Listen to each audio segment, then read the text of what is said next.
नमस्कार। ब्रिटेन में सत्ता परिवर्तन होते ही भारत में एक धुआं उठा, जिसे हम कहते हैं मुस्लिम प्रेम उठा। मुस्लिम वोट बैंक की राजनीति पैदा हो गई, एक नई तरह की लहर पैदा हुई। मुस्लिम प्रधानमंत्री बनाने की होड़ सी मच गई। ध्यान से देखिए, कांग्रेस के शशि थरूर का बयान आया। कहते हैं जिस प्रकार ब्रिटेन में सत्ता परिवर्तन हुआ, पहला हिंदू प्रधानमंत्री बना, एक माइनॉरिटी प्रधानमंत्री बना, उसी तरह क्या माइनॉरिटी प्रधानमंत्री भारत में बन सकता है? अरे, शशि थरूर को बहुत पढ़ा लिखा माना जाता है। इनके बयान से मुझे तो हंसी आती है। अरे, पहले थोड़ा माइंड तो लगा लेते। माइनॉरिटी का मतलब मुस्लिम ही नहीं होता है, और भी धर्म है, और भी मजहब है, उनको माना जाता है माइनॉरिटी। सिख भी आते हैं, क्रिश्चियन भी आते हैं, जैन, बौद्ध, पारसी, ये सब भी आते हैं। क्यों भूल जाते हो? ये पढ़ाई लिखाई क्या घास चरने चली गई? और शशि थरूर जिस पार्टी से आते हैं उसका बैकग्राउंड भी एक बार उन्हें देख लेना चाहिए था। मुस्लिम प्रेम तो कांग्रेस का समझ में आता है कि कट्टरपंथियों को आगे बढ़ाना, आतंकवादियों को बचाने की होड़ मच जाना, ये कांग्रेस का तो फिर पेशा रहा है। लेकिन सवाल ये उठता है कि ये बयान आना क्या कहलाता है? मतलब अपना राज इतने लंबे समय तक रहा कांग्रेस का, तो लंबे समय तक नेहरू राज करते रहे, तब तक जब तक वे जीवित रहे। उसके बाद इंदिरा गांधी प्रधानमंत्री पद की गद्दी पर बैठ गईं। उसके बाद राजीव गांधी पद पे बैठ गए।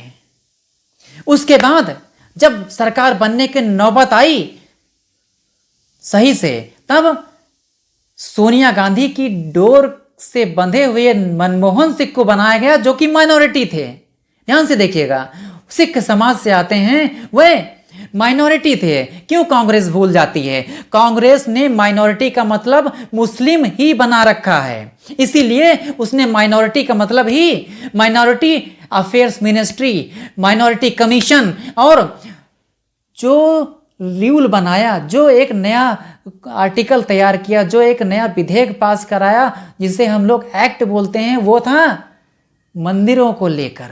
मंदिर तोड़े गए, उनकी दिशा नहीं बदली जाएगी, उनको जो है उस पर कोई विवाद नहीं होगा, उसको कोर्ट में नहीं ले जा सकते। The places of worship act, ये प्रेम तो समझ में आता है कांग्रेस का, अधिकतर मुझे तो खुला खुला समझ में आता है।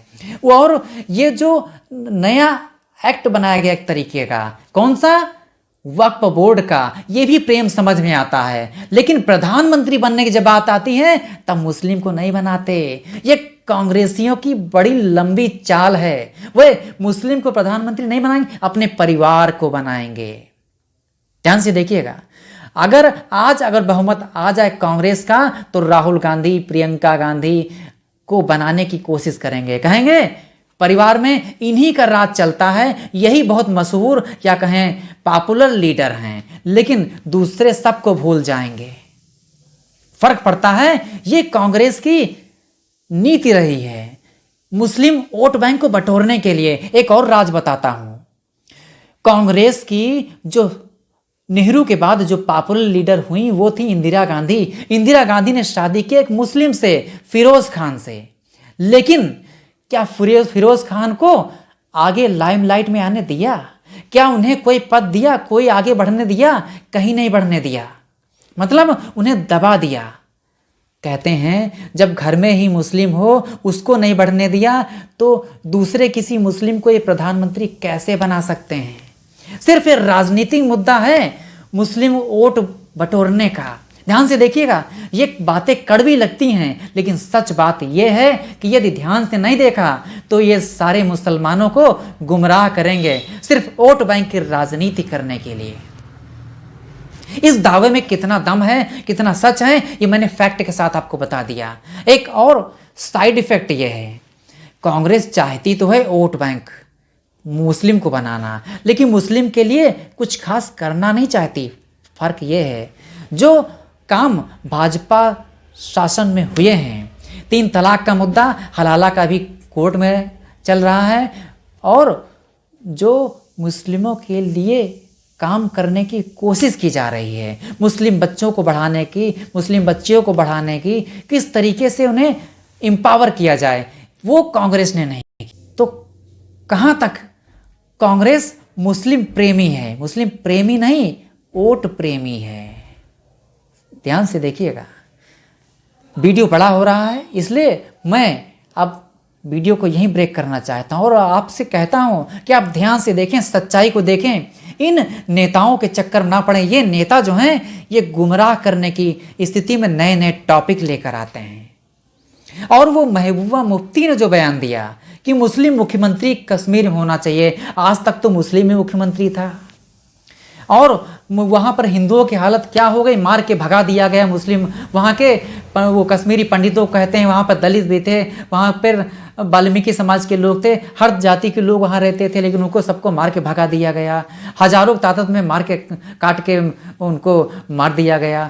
लेकिन उसकी बात नहीं करेंगे, किसके राज्य में हुआ। ध्यान से देखिएगा, जो सरकार नेशनल कॉन्फ्रेंस की थी, मुख्यमंत्री नेशनल कॉन्फ्रेंस का, और महबूबा मुफ्ती के पिता मुफ्ती मोहम्मद सईद उस समय नवासी था। 1989 में पहले गृह मंत्री बने, मुस्लिम गृह मंत्री। मुस्लिम गृह मंत्री बनते ही उनकी बेटी का अपहरण हो जाता है और कुछ पता नहीं कब हुआ, कैसे हुआ, नहीं पता। और आतंकवादियों ने, JKLF के आतंकवादियों ने, कश्मीरी आतंकवादी थे, उन लोगों ने 5 आतंकवादियों को छोड़ने की मांग रखी और उनको छोड़ दिया गया। वो गृह मंत्री थे। सोचिए, मुफ्ती मोहम्मद सईद एक ऐसा गृह मंत्री जिसने देश की वाट लगा दी। ध्यान से देखिएगा, एक ऐसा गृह मंत्री जिसने आतंकवाद को बढ़ावा दिया। वही आतंकवादी जो छोड़े गए, उन्होंने ही कश्मीर में कत्लेआम मचाया, कश्मीरी पंडितों को मारा और कश्मीर में हिंदुओं को भगाने के लिए एक बड़ा मुहिम चलाया। वहां की मस्जिदों से जो ऐलान हुए वो उन कट्टरपंथी विचारधारा का प्रतीक था जो उन आतंकवादियों ने कश्मीर में फैलाया था। डिटेल में किसी और दिन बात करूंगा कि कांग्रेस कितना मुस्लिम प्रेमी है, इसकी फिर बात करूंगा कभी। सो फ्रेंड्स, यदि वीडियो आपको पसंद आए तो लाइक करें, शेयर करें, सब्सक्राइब करें, जिससे मोस्ट पावरफुल वीडियोस आपको मिलते रहेंगे। सो फ्रेंड्स, मिलते हैं नेक्स्ट पावरफुल वीडियो में।